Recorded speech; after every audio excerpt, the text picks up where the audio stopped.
नमस्कार, मैं योगेश राणा। उत्तराखंड कांग्रेस के अध्यक्ष कर्ण मेहरा को केदारनाथ उपचुनाव से पहले एक बड़ा झटका लगा है। कर्ण मेहरा केदारनाथ उपचुनाव के लिए बीजेपी के खिलाफ बिसात बिछा रहे थे, लेकिन संगठन में उनके पांव के नीचे से ही जमीन खिसकती हुई दिख रही है। कर्ण मेहरा ने करीब 1.5 साल पहले प्रदेश संगठन में अनेक पदों पर अस्थायी नियुक्तियां की थी। इसमें जिलाध्यक्ष भी थे। इन सभी नियुक्तियों को कांग्रेस की प्रदेश प्रभारी कुमारी शैलजा ने एक पत्र जारी कर रद्द कर दिया है। इन नियुक्तियों को अवैध माना गया है क्योंकि इन नियुक्तियों के लिए एआईसीसी की मंजूरी नहीं ली गई थी। उत्तराखंड कांग्रेस के लिए यह कोई छोटा मामला नहीं है। पहली बात, कर्ण मेहरा पर एक तरह से संगठन में अवैध तरीके से पदाधिकारियों की नियुक्ति करने का आरोप लग गया है, और दूसरा, कर्ण मेहरा के विरोधी कुछ ही माह में दूसरी बार कर्ण मेहरा पर भारी पड़ गए हैं। पहली बार लोकसभा चुनाव में कर्ण मेहरा की पसंद के उम्मीदवारों की घोषणा नहीं हुई थी। कर्ण मेहरा को खुद भी हरिद्वार से चुनाव नहीं लड़ने दिया गया था, और अब कर्ण मेहरा द्वारा संगठन में की गई नियुक्तियां अवैध करार देकर रद्द कर दी गई है। इसीलिए यह उत्तराखंड कांग्रेस के अध्यक्ष कर्ण मेहरा के लिए बहुत बड़ा झटका है, और माना यह जा रहा है इसका सीधा असर केदारनाथ विधानसभा के उपचुनाव पर भी पड़ेगा, क्योंकि केदारनाथ के संभावित उम्मीदवारों को लेकर पार्टी में घमासान के आसार हो गए हैं, और इस वक्त हो सकता है कर्ण मेहरा अपने पसंद के उम्मीदवारों को लोकसभा चुनाव की तरह न आगे बढ़ा पाए।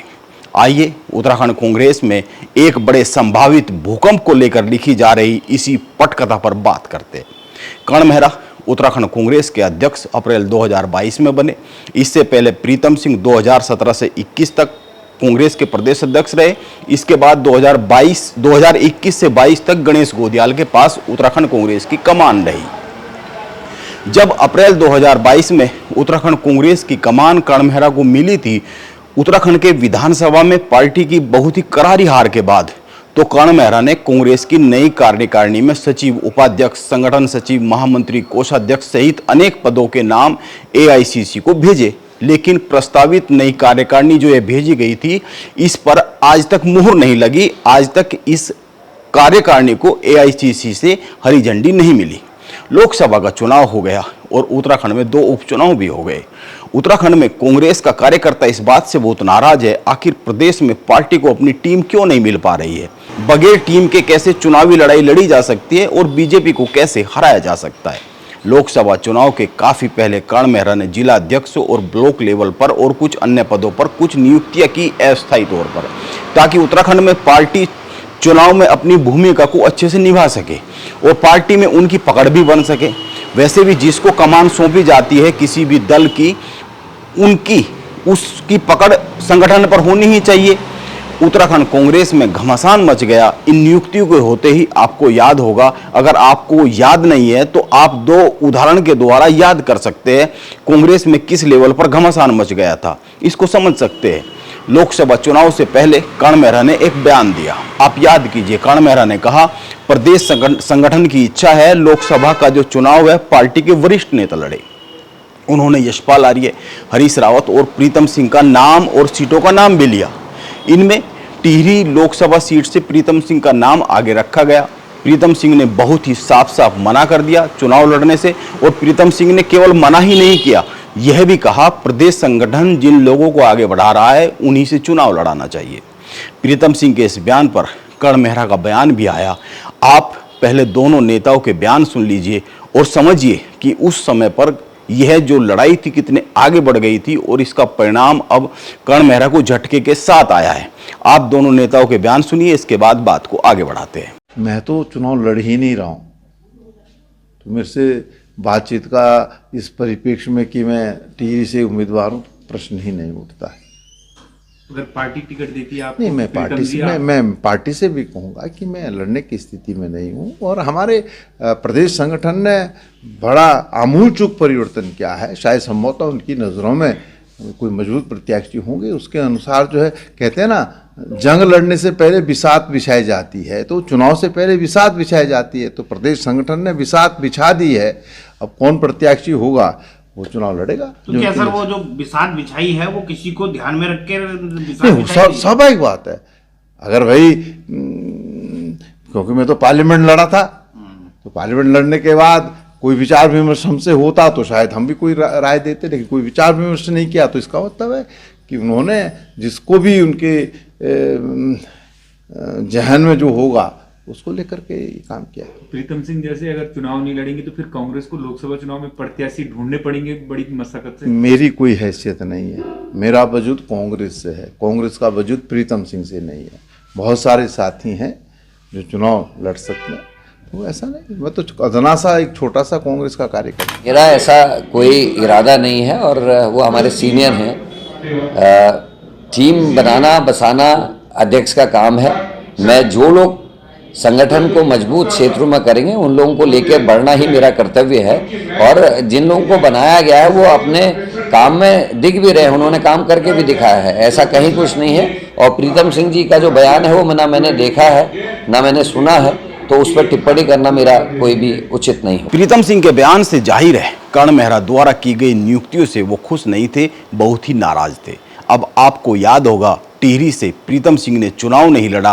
प्रदेश संगठन की ओर से जो नाम भेजे गए, जो पैनल भेजा गया था, प्रीतम सिंह ने उन नामों में से भी किसी नाम को उम्मीदवार नहीं बनने दिया। यह कर्ण मेहरा का आरोप है। मीडिया में कर्ण मेहरा ने इस पर बात भी की है।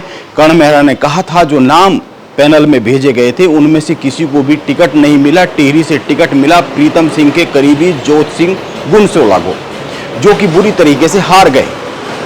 बाद में यह बात भी कही गई, कमजोर उम्मीदवारों के कारण कांग्रेस उत्तराखंड में लोकसभा की सभी सीटें हारी, और जो बड़े नेता थे वो चुनाव नहीं लड़े इसलिए भी हारी। ये कुछ कारण गिनाए गए, वरना तो 1-2 सीटें जीत सकती थी। अब दूसरे उदाहरण पर आते हैं। कर्ण मेहरा ने हरिद्वार में महानगर अध्यक्ष के पद पर अमन गर्ग की नियुक्ति की है। अभी हाल ही के दिनों में हरिद्वार में गंगा कॉरिडोर को लेकर कांग्रेस ने बीजेपी को घेरा। इस मामले में बीजेपी बैकफुट पर भी आ गई। लंबे समय से मुख्यमंत्री धामी से न मिल रहे, दूरी बनाए हुए हरिद्वार के बीजेपी विधायक मदन कौशिक दौड़े दौड़े मुख्यमंत्री धामी के पास भी पहुंचे थे। हरिद्वार में सतपाल ब्रह्मचारी के बाद कांग्रेस एक्टिव दिख रही है, लेकिन हरीश रावत और प्रीतम सिंह इन नियुक्तियों का विरोध जताते रहे, लगातार करते रहे, जो कर्ण मेहरा ने की। अब एक उदाहरण की ओर बात करते हैं। अभी केदारनाथ विधानसभा सीट पर उपचुनाव होना है। कांग्रेस से जो खबरें आती रहती है, कर्ण मेहरा केदारनाथ सीट से रुद्रप्रयाग के पार्टी जिला अध्यक्ष कुंवर सजवान को चुनाव लड़ाना चाहते हैं। गणेश गोदियाल और हरीश रावत मनोज रावत को आगे बढ़ा रहे हैं। गणेश गोदियाल ने खुद चुनाव लड़ने से मना कर दिया है। अब लगता है गणेश गोदियाल और हरीश रावत अपने मकसद में कामयाब यहाँ हो सकते हैं, ऐसा लग रहा है, क्योंकि कर्ण मेहरा पूरी तरीके से जो कर्ण मेहरा की टीम है जो उन्होंने बनाई थी पिछले 1.5-2 साल में, उसमें से अधिकतर तो पद से ही हटा दिए गए हैं। और यह कर्ण मेहरा की पूरी टीम के लिए और कर्ण मेहरा के लिए एक बहुत बड़ा झटका है। इसीलिए कर्ण मेहरा की जो टीम है वो मनोवैज्ञानिक तौर पर टूटेगी ही, मनोवैज्ञानिक तौर पर थोड़ा पीछे हटेगी ही, क्योंकि उनका जो नेतृत्व है अभी मौजूदा समय में कांग्रेस का, उसको बड़ा झटका लगा है। उनके द्वारा की गई नियुक्तियां रद्द कर दी गई है। अब ये मामला इसलिए भी और गंभीर हो गया है क्योंकि कर्ण मेहरा पर हाईकमान के बगैर अनुमति के संगठन के पदों पर नियुक्तियां कर देने का आरोप लग गया है। इसको विरोधी किस तरीके से पेश करेंगे यह समझने वाली बात होगी, लेकिन फिलहाल कर्ण मेहरा को बड़ा झटका तो लगा ही है। कुल मिलाकर उत्तराखंड कांग्रेस में कर्ण मेहरा द्वारा नियुक्त किए गए लोगों की नियुक्तियां प्रदेश प्रभारी द्वारा अवैध बताकर रद्द करने से दूसरी बार यह साबित हो गया है। अभी संगठन में, प्रदेश संगठन में कांग्रेस के कर्ण मेहरा के विरोधी उन पर भारी पड़ रहे हैं। मैं दूसरी बार इसीलिए कह रहा हूं यह बात क्योंकि जैसा कि मैंने शुरू में बताया, इससे पहले लोकसभा चुनाव में उम्मीदवार तय करने के मामले में भी कर्ण मेहरा की नहीं चली थी। अब देखना है प्रीतम सिंह और हरीश रावत गुट का कर्ण मेहरा पर अगला वार क्या होगा, या फिर कर्ण मेहरा कोई बड़ा खेल खेलने की स्थिति में जल्द ही आते हैं क्या उत्तराखंड कांग्रेस में। नमस्कार, मैं योगेश राणा।